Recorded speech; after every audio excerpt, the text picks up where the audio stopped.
First things first, it's very important to me how people from the outside come in and treat my staff. If you are rude to my secretary, you will never get anywhere with me. If you are rude to my custodian, you will never get anywhere with me. And if you are rude to my students or my teachers, you will never get past me, ever. Respect, respect, respect. I need you to be respectful. Yeah. I need you to be professional. And I need you to be ethical. Well, at my school, number one thing that I want to make sure that the campus is safe and secure, because if it's not, kids are going to be uncomfortable. I'm very big on climate and culture. Kids need to know that it's a welcoming place to be. And then it's about student engagement and the student instruction. You never mentioned pictures one time in there. What's up with that? Schools weren't created for pictures. Hallelujah.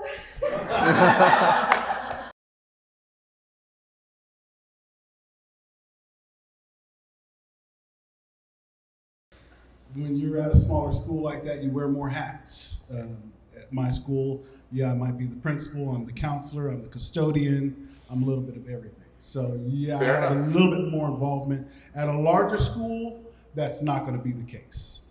There's usually somebody else other than the principal that is handling the pictures. And you were at your elementary school?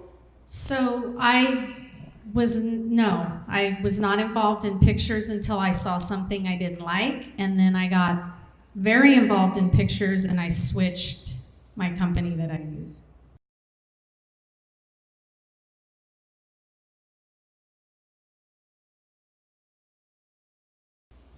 It's not a waste of time, but you're probably not going to get to me. Just to be honest, I don't have time to talk about pictures when I got test scores that I need to be concerned about. I got safety and security issues that I need to be concerned about. If I have a teacher that is doing something inappropriate that I need to take care of, those obviously rise to the top of the priority. And in your previous, prior to working in the school environment you're currently working in, I know you were in schools with 3,000 students, 3,000 plus heads. How often did the process of working through the picture thing cross the principal's desk or even a vice principal's desk, unless there was an issue?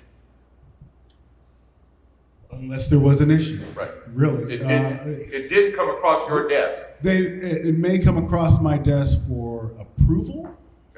But usually my activities director, in some cases it's the vice principal, student accounts person may handle it, but I was kept abreast of what was going on. Okay.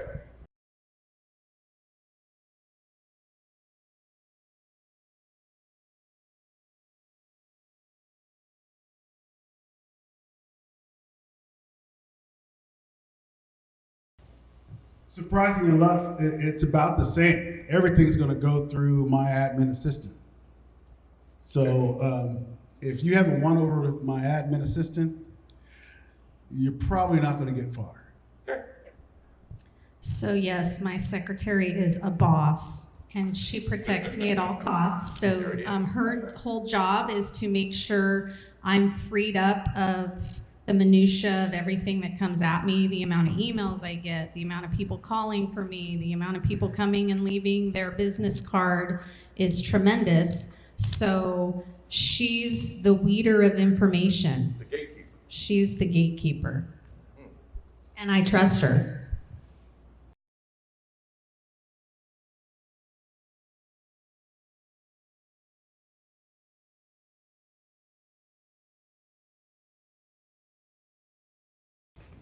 No. No, because she won't bear the consequences of the decision. So I'm not going to allow somebody to make a decision for me, and I'm going to have to deal with the consequences of it. So on both parties, the secretary is not authorized to make a decision. However, from what I heard, I trust my secretary implicitly and explicitly with my email and with all communications regarding school business, and therefore I trust their judgment to pass to me that person that they would like to work with. Is that a reasonable assessment? Yes. Okay.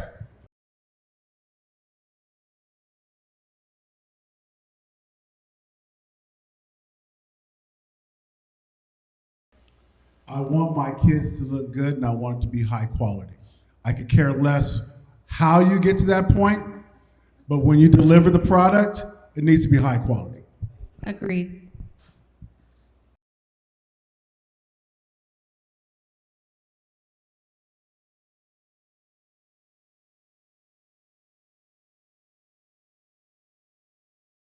Well, this year, like I said, I was unhappy with the company we were using, and I would have never known if it had not come to my attention from my secretary. And so once I heard from my secretary that things weren't as they should be, I made sure I was there at picture day. I made sure I documented what time they came. They were an hour late. I documented how they appeared. I stayed in there and listened to how they spoke with kids. They changed people's hair. Big no-no, don't touch kids' hair. Lots of things happened that made me, some red flags went up. They looked very unprofessional. They were not friendly with children. And so that's when I stepped in and I started looking elsewhere for other photography companies. And I happened to have a connection with one that I went with. And when he came and met with me, he had a wide array of samples. The pictures looked really a lot more. I heard parents say they want more candid photos. It looked much more candid. The lighting was much better. It didn't really look like a school picture, which to me was appealing because school pictures have looked the same for 100 years. So he was available. He always answered my emails the same day. I could get a hold of him on the phone. He was flexible. He had other services to offer. I wanted a school banner for the auditorium. He was able to do that. So it's some of the other things that go along with it. What kind of services and how available are you? Now, I will be passing this on to my parents who are in charge of yearbook and photography and all of those things. But I wanted to make sure that I was getting someone who I felt comfortable with and who I knew would provide a product and not the person I had assumed they're always going to take school pictures and they're always going to use us, so they didn't work very hard at it. How fast, when you put it in your schedule to take time to be there during the day, and we've already heard that it should be low priority. How fast did it, or how long did it take you when you observed what was going on before you said to yourself, I'm getting someone else? That day. That day. Picture day, delivery didn't matter. They could have cleaned up the whole mess on the back end. It wouldn't matter because the crew didn't support the needs of the children and the teachers and the staff in a manner that she expected them to support.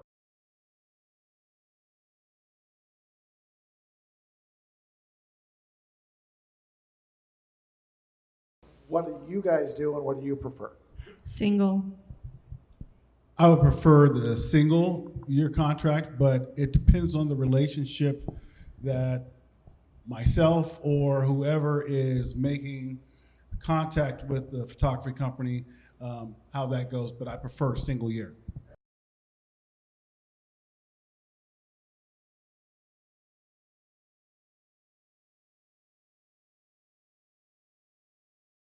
I wouldn't go through that. I don't have time to go through that whole process again. If I'm happy with your services, I'm going to continue with you. One of For the me, things, for me, in the same, I'm probably the same. If everything was great with the photography company, parents were happy with the photographs, they met the needs of the contract, then I will be definitely open to rolling the things, and it's easy, and Pat, it's a great question. You know, multi-year contracts, there are some education code, and I don't remember it, but from many years ago, in California, multi-year contracts aren't supposed to be signed for this service because it's a student government service. The school is not spending money. It has to fall under a different set of guidelines for decision making. And most photographers aren't aware of it, and certainly most administrators aren't aware of it because they do what's been done in the past. So one of the things that we have is a rollover in our written agreements. And you know, many of us have unwritten agreements, but what we have is a rollover. And as of January 15th, if all services went well, you know, let us know if there's something wrong. But as of January 15th, we're booking you. You're on the calendar for the next year. And we contact them, make sure everything's copacetic, make sure the date was good. We'll just do the same day of the same week, etc. But it's just a clause in the contract that they're very much aware. We don't get a call. It's just a rollover in light of what he said, but it's more codified so they can have an escape clause. And that is not an illegal, you know, that's not against code of education.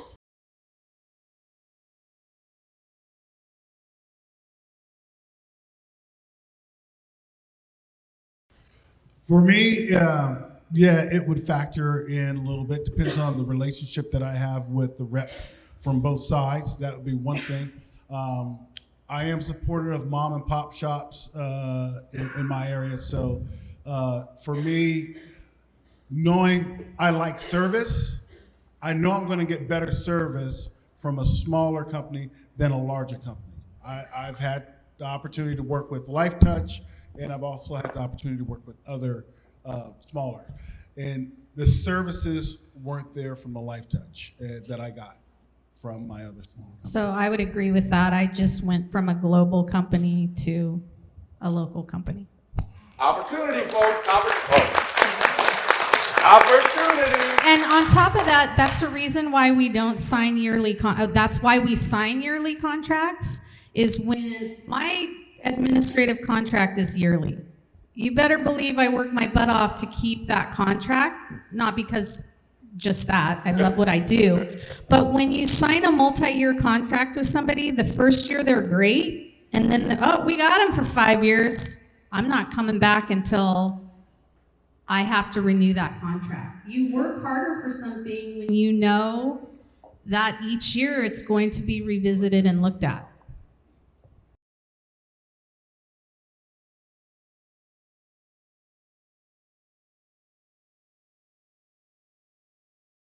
Yes, and also we have something called the Raptor system. Even my photographers who come on campus, they have to sign into that Raptor system, and it's a national database. And daily I get hits that someone who is a sexual offender is trying to sign into my campus. It's usually incorrect. It's someone who has the same name as someone else, but I have to clear that. So we have a double layer of protection there. As for our district, before you can come in and work with the schools, you have to be cleared by our district. You have to be cleared at the district level, and then you can sign your contract to work within the schools.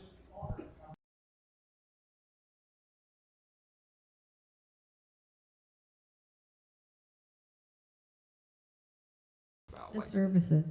I do not make money off my pictures or my yearbooks. I don't think it's the place.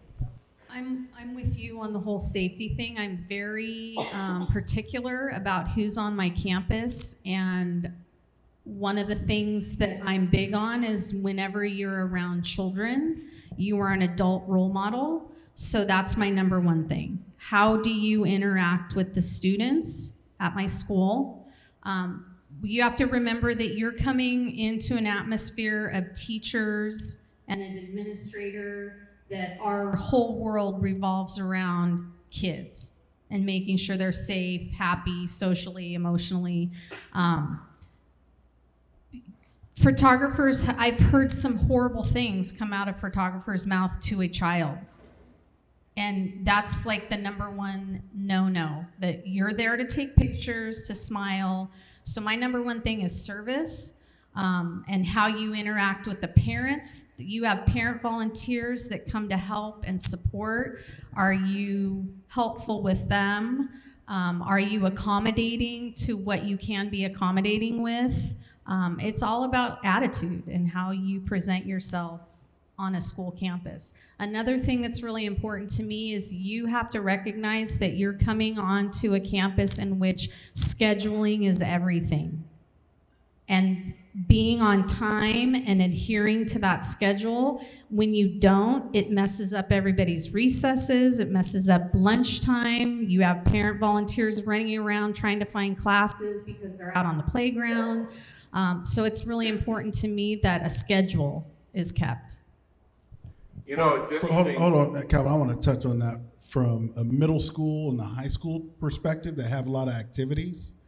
Some of the services that I would be looking for is print services that I would not have to pay for otherwise out of my budget. So if there is, we have a dance tickets, if we are having a play, posters, things that I don't have to pay for other services outside of that. If I'm not getting the kickback, then I definitely want to look at that. Which matters more to you, the rebate or the service? And your answer was? Services. You know, guys, we as an industry attempt to operate like we're 50 years ago. The reality is we've had a declining sales market for a long time, and it's starting to track back up. That's the reason people spend $2.7 billion, is because they see stability and long-term growth for the industry. We need to understand that. We also need to understand that the amount of money that we give a school on a budget, what is your annual budget at that 700 student school? Well, because I have some carryover, it's about $289,000. No, total operating with staff, salaries and all. That's not in my budget. Okay. Their salaries are within the district, and then I'm given my school budget. Okay, but the 200, what was it? About 289. 289,000. 2,800 is 1%. And toilet paper is really expensive, by the way. So, and you're right. Those are operational costs. I'm not kidding. And what she just said, if you bring her 10 cases of toilet paper, you probably would impress her. That might work. And I'm dead serious. Think Or how- a big giant box of Xerox paper. Do you hear what we're hearing here? I've been preaching this, I've been sharing this for a long time. We perceive that the dollars that we give back, while they hurt because they are hard dollars, we can buy goods at wholesale and pass them off at hard dollar value, but we're not going to pay as much in what we're calling a kickback or rebate or a percentage. There used to be kickbacks. That was back in the days, the good old days of the mafia. Those kickbacks were unrestricted and unsubmitted funds oftentimes. It was buy the school. Hey, I got $1,000 for you. You want to go to Hawaii with your wife? Give me the contract. Those days might exist for some. They don't exist for me, never have. But the key component here is, I hear this commission discussion. Oh, isn't that money important to you? Isn't that money important to you? It's not important to them. They want love for their kids. They want to have a school that looks good, the branding, the marketing, the whole uplift of the school community. That's what's more important to an administrator. Quite frankly, to the office manager, the athletic director, the activities director, we can go down the line and tell you it's more important that they get services that cost us a lot less than the hard dollars.